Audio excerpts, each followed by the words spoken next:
Good morning, Hoosiers, and welcome back to the Bloomington Breakfast Club. I'm Juliana Mary. And I'm Michael Skiles. Today we've got a fantastic show lined up for you.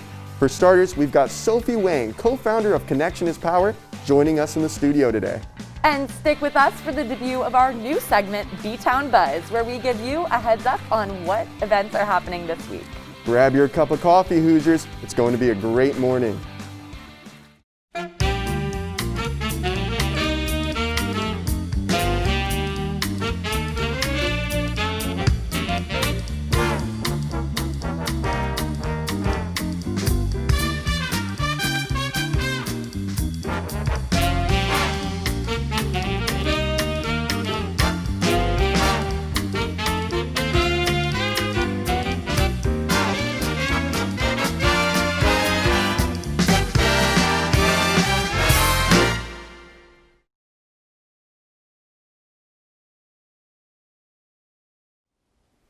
To kick off the show, we have our TBBC correspondent, Asher Michelson, joining us in the studio for the Unnecessary Updates segment, where we give you a few interesting pop culture headlines.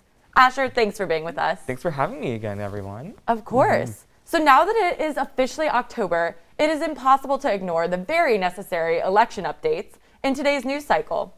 One of the highlights I found is that many companies will be paying their workers to work at the polls on Election Day in response to the worker shortages at many polling locations. These companies include Facebook, Old Navy, Tory Burch, Target, Gap, and Warby Parker. Wow.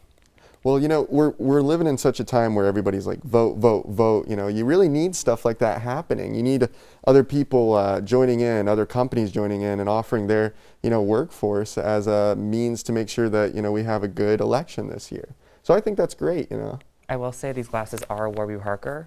There you go. They're the brand. Larson brand, if anyone's interested. They're very cute. But also, I think that it's going to be a very big election turnout this year. I think bigger than ever before. I agree. And I think that this is a great nonpartisan way for businesses to show that they're supporting the election and really do something about it. Put the actual action behind all their words of caring so much about the outcome of the election. Yeah, absolutely. So I got a little bit of another crazy topic this week. So a Tokyo art exhibit invited attendees to actually steal the art that was on display. So the event was titled the Stealable Art Exhibition and resulted in over 200 people waiting to run in and steal whichever piece or pieces they could get their hands on. So it was a really, you basically get to come, case the joint during the day, Okay. see what you want. You're like, it's basically like Walmart before Black Friday. And you just look and see what you're interested in. And then that night at midnight, get in there, get what you want, and get out. Were there like expensive things or really just like random art? Well, some of the art that they ended up stealing, some of it was, $90, but some people some of the pieces were found on eBay a little bit later, going for around 100,000, 90,000, $1,000 Wow. sort of thing, trying to get money for the art that they stole, probably not even knowing how worth it was. But, when you steal from an art museum, you think that, it's got to be worth something. Yeah. Oh my gosh. Black Friday is bad enough. People are so aggressive. They're shoving you out of the way. And that's when it's not even free. I cannot imagine. No, that is way too chaotic for me. Well, the shocking thing about it is that, since it was in Japan and Tokyo has such a low crime rate, everybody was so polite about it. You had all these people stealing from an art museum, and there was a story where someone lost their wallet, dropped on the ground. You would think, I'm among thieves, but the person returned it to the person and everything. So This reminds me of the Art Basel Miami thing when someone put a banana and taped it onto a wall, and then the next day someone stole it. I don't know, it's just gonna be the same vibes as that. Yeah, that is very interesting. I don't know how they pulled that off. That's awesome. So the next story I found is that Ireland courts have ruled that Subway's sandwich bread is not legally bread. Due to its sugar content, it's instead considered a confectionery or a baked good, and they did it for tax purposes, but it's not bread. That is crazy. I just can't believe that the topic of bread made it to a Supreme Court. like a Supreme Court. Yeah, it's talking about and bread. international headlines. I mean, I saw this over like multiple news sources I was looking at. Yeah, it's like, I can't believe it's not bread. I mean, it looks like bread, it tastes like bread. You know, I mean, what? So like, how bad is it for us then? Like, I'd say I never eat at not Subway. great. I mean, I can't tell you. Yeah, pretty sugary. It's just so interesting. shocking. I mean, that's like part of their whole like brand is the bread, you know, the smell. When you walk into a Subway, it smells super good. And I guess it really doesn't matter that much. I mean, in my world, it's bread, so whatever. Very true, very true. I'll carry on as if I, think it's bread, Well, next up we have an Israeli jeweler is selling a gold coronavirus mask, and it's going for a cool $1.5 million. Wow. Mm-hmm. Honestly, I would take it. It could be worth it. That's what I'm saying, because I feel like the masks really aren't going anywhere. Like, I feel like even after there is a vaccine and things, I do expect that people will still be wanting to wear masks. Oh, yeah. It's an investment, okay? And it will look so cool. Right, but now remember, guys, gold, it can be pretty heavy, right? These things can be kind of a little bit of a pain as is. This thing weighs half a pound on your face. I mean, good like neck exercise, good workout. Yeah. I feel like Exactly. if the sun was on you, it'd be like just so reflective and blinding. Yeah, and it's also diamond encrusted as well. So if you want that extra shine, it's there, and it's also got like high quality, top of the line filters. Evidently, they're making it for a Chinese businessman who lives in the U.S. So he just kind of wants to flaunt it. Yes. And I guess it's given a lot of people some jobs in these COVID times, especially, in the jewelry business. So they're thankful for it. There you go. That's one way to make the best of the worst, right? Why not, Absolutely. Right? Make a gold mask. Might as well. All right. So, in some other news, Jeffree Star's ex-boyfriend supposedly robbed him. The controversial YouTube star took to Snapchat to spill the tea, saying that his ex falsified his whole backstory, his name, and then stole tens of thousands of dollars in designer clothing, including a $1,500 Hermes bag, and is now working with local authorities to find out who this actually is. This is kind of actually fun. Like, Yes. Oh my gosh. I feel like we kind of need an episode of like Catfish on this. Like, I think that we need to go undercover and find out who they actually are. but now some like random account popped up saying that they're gonna like expose Jeffree for like all this random things that he did, and people think it's his act. It's very like kind of shady looking right now. Yeah. He's already very controversial in the first place. He's been canceled like 6 times this year. So I think people are probably looking for any excuse to probably find anything bad about him. Yeah. It seems like, talk about an ex with a grudge. Goodness gracious, coming right back, not even, taking all that stuff, and I don't even know if it was a grudge. I just think he falsified his entire life story and then robbed Really? Jeffree.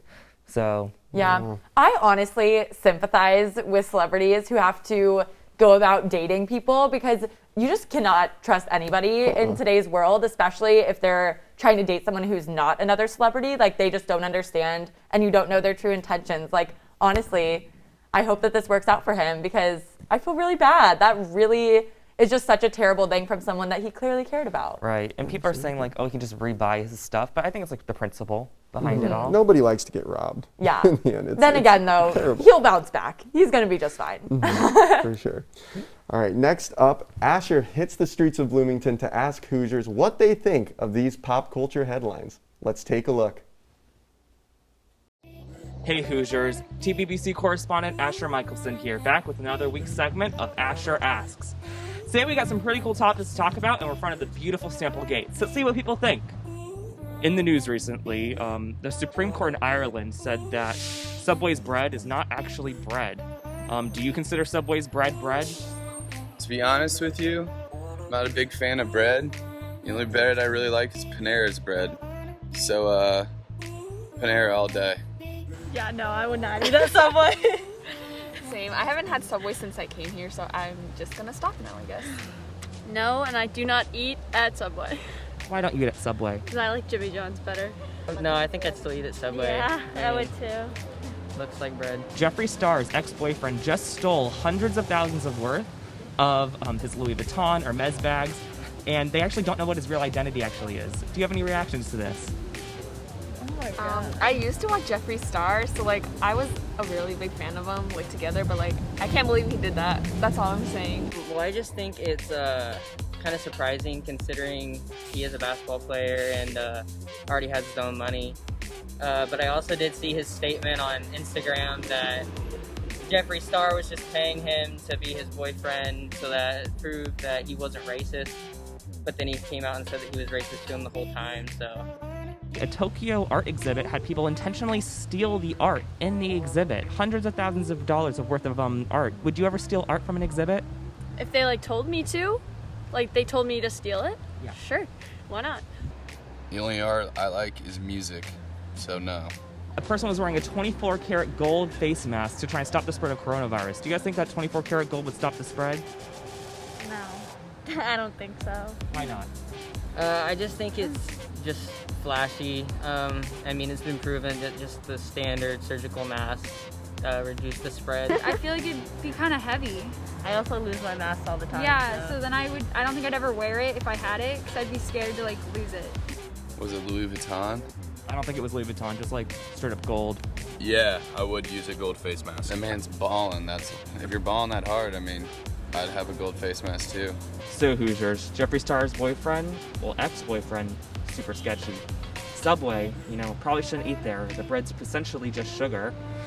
In Tokyo, you could steal art, but you probably shouldn't steal it from any exhibit. And a gold face mask, really just for show, not much protection. And all your unnecessary updates, this has been Asher Asks. Back to you guys.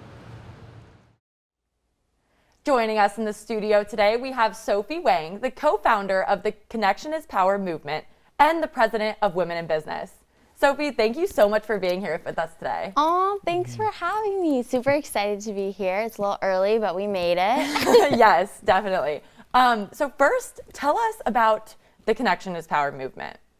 Yeah, so I came up with this idea while on a run over the summer, and it kind of got fleshed out, and we roped in a bunch of different women's orgs at Kelly. So that was really cool. It was the first chance to kind of interact with all of these different presidents and their exec boards.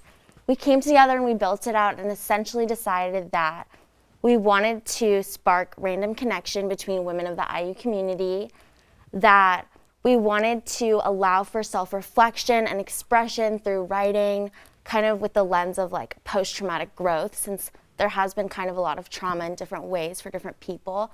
And then just overall, create something new. So that was kind of the messaging behind it. And then all we had to do was kind of create a form and promote it, and 64 people signed up. So it just launched yesterday, which is super exciting, but that's kind of the premise of it, yeah. So how do you go about igniting connection between people? How do you do that, especially during the time of COVID? That's a great question. I think what we wanted to do, especially since people can't meet in person, is what is something that someone can share, but in a tangible way without meeting in person? That's through writing. So I think the point was to get people to answer one of 3 prompts about either activism, about COVID, or about how they're gonna navigate the year in their relationships. And then we have a pairing system that someone created in the back end, so that they will get an email that randomly matches them with another woman who signed up. And since they know exactly what the movement entails, I think people who sign up are really dedicated and are excited to write, and then also share this maybe intimate piece of writing with someone else. And then after that, it's all about starting the connection. But if they choose to continue staying in contact or even writing throughout the year, that's awesome, and maybe that will happen. So we're hoping that this is kind of just the baseline to spark something, yeah. That is such a great idea. I love this. So what do you hope that Connection is Power movement can really bring to the IU community? What I'm hoping is that in general, people feel like they're meeting someone new, which is hard to do during this time. Everyone kind of has to just stay in their own circle. And then hopefully, if things go well, then we can maybe scale it to involve more people, more organizations. And I think long picture ahead, this is something that I think can be applied to any community or environment. So to even see it maybe at different college campuses or with other groups, I think just the fact that people are coming together is very important to all of us. So that was just the overall mission. Yeah, so would love to see a phase 2. But we had to lay a structure in place in order to even start. So this is this little structure that we first created. Yeah. Well, it sounds like a really good movement. How do people get involved, and if they want to join, what do they need to do? Yeah, so unfortunately, we just closed the sign up. So it launched yesterday. All they had to do was fill out a form, and then they were put into this, like I said, the system in the back end that randomly matches them. But after this movement ends, which will be in about, I'd say, a month, because they write a letter and then they get paired with someone, they send that letter. And then they receive someone else's a letter, and they write a reply to that letter. So they have 2 letters that they're ultimately writing. And then afterwards, we're hoping to document kind of the findings through a survey, use some data analyzation, but then also potentially interview some of the people and create a documentary out of it. But hopefully, if things go well and we can kind of smooth out the logistics, we have a phase 2 in the spring, and that's open to maybe all of IU.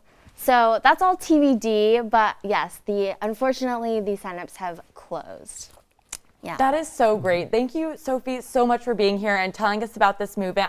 I'm so excited to see how much this grows and that it can really make an impact on our campus. Great. Thank you for having me. Thank you. Now we're going to toss it over to our TBBC correspondent, Caroline Parks.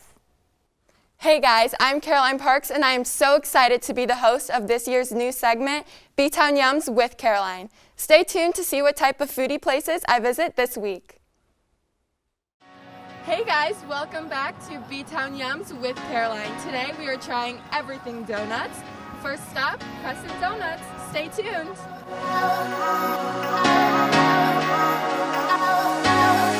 Hey guys, I'm here with Dustin at Crescent Donuts. Thank you so much for having us. Is there any way you could tell us a little bit more about Crescent Donuts and just why you like working here? So I've been here for about 6 years now. I started 2014 back in September.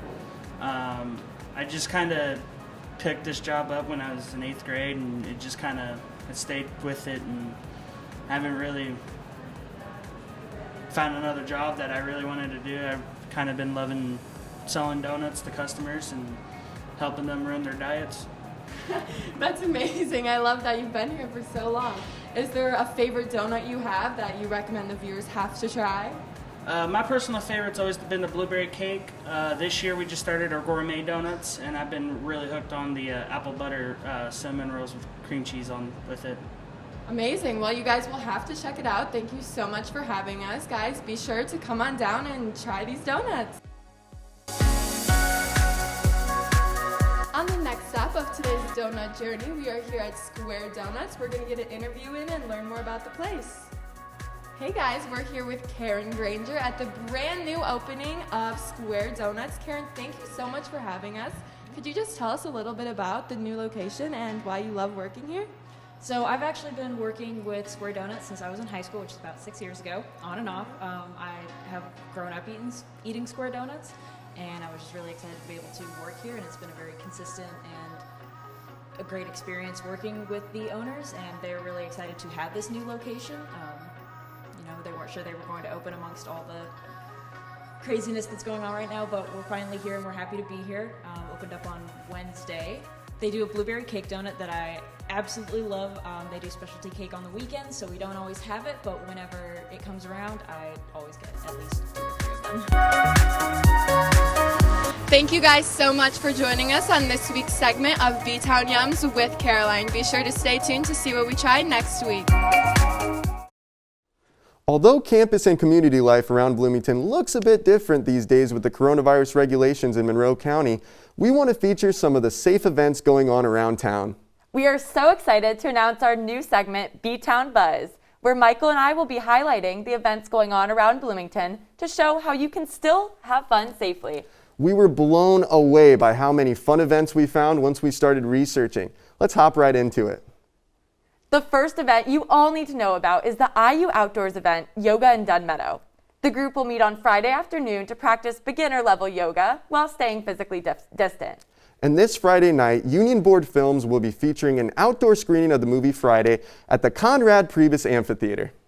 Also on Friday night, Switchyard Park will be hosting the Howl at the Moon Glow in the Dark Dog Walk. The first 50 dogs to arrive will receive glow sticks for their collars. Just another time I wish I had my dogs here with me on campus. And on Saturday, the 11th annual Great Glass Pumpkin Patch will take place at the Monroe County Courthouse lawn. The over 900 unique glass pumpkins are created by the Bloomington Creative Glass Center. Be sure to sign up for a time slot on their website. And that's your BTown Buzz for this week. Thanks for joining us on this week's episode of the Bloomington Breakfast Club. Be sure to tune in every Monday for all the latest on all things Bloomington and pop culture news. And be sure to follow us on all social media at BTown Fast Club. And if you are interested in joining our TBBC team, please contact Amy at amygal@iu.edu. This has been Juliana Mary and Michael Skiles for IUS TV's morning show, The Bloomington Breakfast Club. Have a great week, Hoosiers.